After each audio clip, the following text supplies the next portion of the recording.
Carlo Acutis appare in sogno alla madre.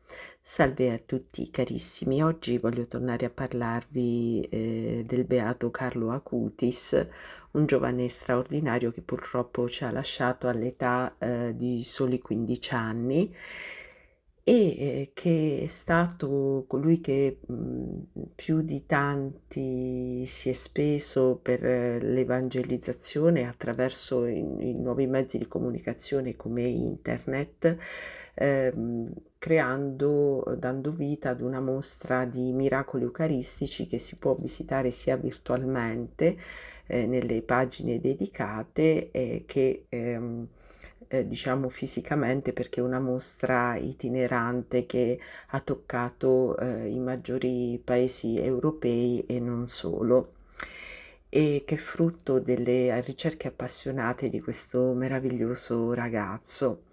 Ebbene, qual è la novità? La novità è che il beato Carlo Acutis è apparso, in sogno alla mamma, a cui ha fatto anche una profezia molto importante. Gli ha annunciato che dopo di lui il Signore gli avrebbe inviato alla mamma dei gemelli, ecco, per consolarla della perdita di questo caro, amatissimo figlio, e infatti così è stato. Poi ecco, Carlo Acutis è apparso di nuovo in sogno alla mamma, rivelandole che sarebbe stato beatificato presto e poco dopo canonizzato.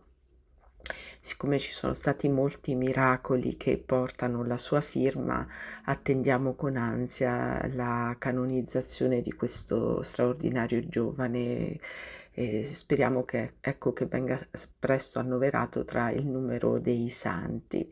Ma la madre ha fatto anche un sogno molto particolare, che questa volta non ha avuto come protagonista il beato Carlo Acutis, bensì San Francesco d'Assisi, che ha detto alla signora, alla mamma di Carlo Acutis: suo figlio occupa un posto molto alto in cielo e dopo essere stato canonizzato ne verrà una generazione di santi.